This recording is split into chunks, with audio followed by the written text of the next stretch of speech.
So bad interview questions. I'm afraid they do happen at Amazon interviews, despite the fact that they have a very rigorous interview training program when you join.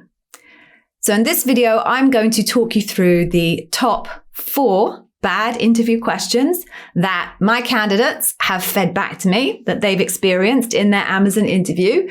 And I'll also share with you a little bit later on what I did when I experienced 3 of these bad interview questions actually in one interview. Now, it wasn't an Amazon interview. It was a while before that. Just to make that point clear. But I'm going to share with you how I dealt with them. So let's just talk about the type of interview questions that you should be getting in an Amazon interview. So as I said, every Amazonian who joins has to go through an interview training program called Making Great Hiring Decisions. And that training program ostensibly teaches them to ask one type of interview question. And those, I'm sure you'll not be surprised to hear, are those behavioral questions. Tell me about a time when something, something, something. And all of those behavioral questions that you'll be asked will connect back to a particular leadership principle. There are now 16 leadership principles. And then based on the data that they gather from you, they'll cross-reference your answers with a calibration guide that shows them what good looks like for that leadership principle. And based on how you calibrate against that guide, they'll decide whether to move you on to the next stage, or if you're all the way at the final stage, that will be the data that's used to decide as to whether to hire you or not. But there are plenty of people who come from other organizations who have learned to interview in a different way. And they carry those ways into their Amazon interview experience. Now, if you're at final stage and there's a bar raiser there, chances are, unless your answers to those different types of questions speak specifically to the behaviors that define the leadership principles, or speak specifically to technical competencies, because you might also be asked technical competency questions in your interview, unless your answers to those non-behavioral technical competencies questions speak to those elements, they won't allow that data to be admitted as evidence, because it's based on those 2 concepts that Amazon is going to decide or intends for you to be decided upon if you're bar raising or are going to have a long-term Amazon career growth potential. If the data doesn't speak to those 2 things, your bar raiser should not allow it to be admitted as evidence. However, in the early rounds, there's no bar raiser oversight. It's entirely up to the interviewer to make a decision based on the data that they gather to pass you on to the next round. So if that interviewer thinks that there is value in these other types of questions, it's very possible, and I'm assuming they think there's value in them or they wouldn't have asked them, it's very possible, if not very likely, that they will base a decision on your answer to those questions as to whether to move you on to the next round. So even though they're not meant to be really asked, they very well might be. And if they are, they very well might be important. And therefore, having a view of how to deal with them is going to be really important. Before I forget then, it is worth saying at this point, if you would like the notes from this video, in fact, any of the videos in my entire channel, I've created a whole set so you don't have to write everything down yourself. You can go to the details in the description of this video, click on a link, and it will take you to where you can grab yourself those notes. Save you tons and tons of time writing everything down. Okay, so let's get started. The 4 bad interview questions that I want to take you through today. Describe yourself in 1 word. Okay. So this is why I think this is a terrible interview question. First thing is then, it's ridiculously reductive. What is the point in asking somebody to describe themselves in 1 word?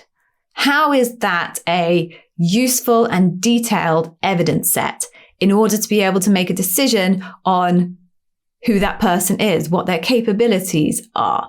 That individual will be far more than just 1 word. And if it was easy to make a decision about hiring someone knowing about 1 word, then we wouldn't have to have interview processes and we wouldn't have to have resumes. Second reason then why I think that is a very, very bad interview question is it's very open to interpretation. So I might say conscientious. That's how I would describe myself. Now, conscientious to me might mean something very, very different to conscientious to another person. So even if I give you the word, your interpretation of the word might be different to my interpretation of the word. The third reason why I think it's a terrible interview question is it's not actually evidence. It's just my opinion of how you would synthesize myself up. Just because I say I'm conscientious, it's not evidence that I am actually conscientious. So what's the point? There's no fact base in it. But it has happened before in an Amazon interview that somebody has been asked to describe themselves in one word. If this happens to you in an Amazon interview, this is my tip on how to deal with it. The one word I would recommend you use is Amazonian. Now, I know it's a little bit of a cheat, but they probably deserve it for asking such a stupid question in the first place. However, bear with me here. Why I think Amazonian is the right answer to the one word is Amazonian is one of those words that means many things. So by using the word Amazonian, you're actually not just saying one word, you're saying 16, because there are 16 leadership principles. And if you say you're an Amazonian, then they know exactly what an Amazonian is. They are someone who dives deep, delivers results, earns trust, learns and is curious. I have to change the framing of that phraseology, so on and so on. Now, chances are, if you've got an interviewer who wants to play the game that way, they'll say, well, what does that mean? So then you can very easily go into, it means that I execute my work and behave in the same way as the Amazon leadership principles would like me to. So I dive deep. I am customer obsessed. I deliver results. I earn trust. I believe that the Amazon leadership principles are incredibly reflective of who I am as a professional. So there you have it. You've got one word, but that word means a huge amount of things. And both you and the interviewer very clearly have the same definition of what that word means. The next bad interview question that I'm going to cover off is the one that says, why should I choose you over the other people applying for this role? Or some variant of that. So the reason why I think this is a very bad interview question is, who are these others? Who are these others? And how are you supposed to know who they are, what their skills are, what their experience is, how they align against the job? And who are they? Are these others that this person is referring to the people who are actually applying for the role? The ones who actually have their resume in are being interviewed? Well, you don't know who they are. You don't know where they come from. You don't know their skill set. You don't know their capabilities. You don't know how they perform against the leadership principles. So how could you possibly answer the question, why you versus them? Or maybe these others are people that could apply for the role, even if they haven't yet applied for the role. So anybody in the world who has your particular skill set or operates in your particular area, how could you possibly know why this person should choose you over that impossibly expansive and enormous population of individuals? You can't. So my advice to you is sidestep it. Don't even talk about this completely unknown, undefined group of others. Just focus on you and how you compare to the actual role. So what are your skills? What are your capabilities compared to what they are looking for in the role? Because the truth is, when somebody asks you that question, they obviously don't mean for you to compare yourself to others, because they know as well as you do that you cannot possibly do that. What they really want to know is, why are you the right person for this job? They've just chosen to ask you the question in a really poorly structured fashion. So if you just answer that question, why you for this role, you'll give them exactly what they're looking for whilst avoiding the trap of the nonsense part of that particular question. So the next bad interview question I'm going to take you through is, what would your previous manager say about you? Okay, so the reason why I think this is a bad interview question is it's just your opinion. It's completely subjective. How would you know under the circumstances where someone sat down and said to, imagine it's my previous manager, could you tell us about Gigi? How do you know what they would actually say about you under those circumstances? You don't. You're just going to be coming up with your point of view. And then there's no way of validating that. Your hiring manager / interviewer at Amazon is not going to speak to your previous managers to cross-reference it as data and be able to validate it as true evidence, unless you're an internal candidate. If you're an internal candidate, your previous hiring manager will definitely be talking to your prospective hiring manager. But if you're coming externally, that conversation will never happen. Even at the point where you've been offered a role and they are talking to your previous managers from a reference point of view, the hiring manager doesn't have that conversation. It's the recruiter. So even if you gave your opinion on what your previous manager would say about you, there'll be absolutely no way of validating it whatsoever. So its true value from an evidentiary point of view is pretty much nil. So here is my suggestion as to how to deal with it. Tell them what they want to hear. Tell them your previous manager would talk about you as aspects that relate to the job in hand. So you've read the job description, you know what they're looking for in terms of the job description. Tell them that, tell them those are the types of things that your manager would say about you. That will then make them feel great that you are the right person for the role, because your previous manager will effectively say through you that you are the right person for this role. Now, obviously, it's, again, from an evidence point of view, it's not really worth it, because of course you would say that.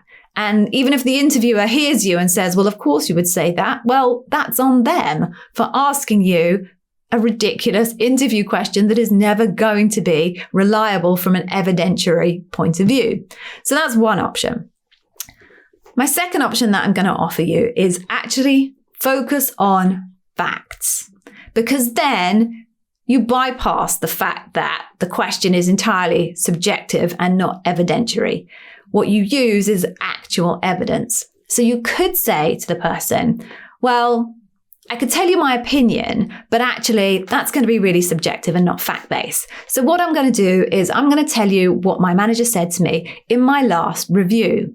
And at that point, you can share what feedback you got from your manager in your last review. Now, of course, you can be selective about what feedback you share.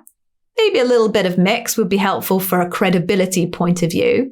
But at least at that point of view, you are sharing facts. That is definitely what your manager said about you. And you create at least a fact-based answer to what could be a very subjective opinion-based question. You just fixed a poor question and turned it into a good interview question. Well done, you. So the last bad interview question I'm going to tell you about is, where do you see yourself in 5 years' time? And by the way, it doesn't have to be 5 years. It could be 3 years. It could be 10 years. But the point being, someone asking you to tell them where you see yourself in X number of years' time. So the reason why I think this is a really poor interview question is, first, realistically, how does anybody know what the world is going to look like and therefore what their life is going to look like in X years' time? As of now, it is September 2021. Could anyone have predicted what their life would look like today, 2 years ago, 3 years ago, 5 years ago? No way. You simply cannot predict the future. And therefore, where you see yourself in 5 years' time, it's kind of neither here nor there, really. Now, they may argue or someone who likes this question may argue with me, Gigi, it shows me how the candidate is planning for their future. It gives me a sense of their scale of ambition. Well, maybe. But the truth is, if someone's interviewing at Amazon, they're going to be ambitious. Nobody tries to get a job at Amazon if they're not ambitious, right? So, I don't buy that argument. I think the other thing that I kind of concern about this interview question is your manifestation of your vision for the future, 5 years' time, whatever it might be. It really doesn't provide any evidence in terms of your capability to do that job. This job, here and now, that your interviewer is interviewing you for, explaining to them your lofty ambitions of being a CEO in 5 years' time is really not going to give them any evidence to decide on whether you are going to raise the bar on the leadership principles, have the right skills, and have a long-term Amazon career potential growth. It's just your vision of a manifestation of a totally unknown future.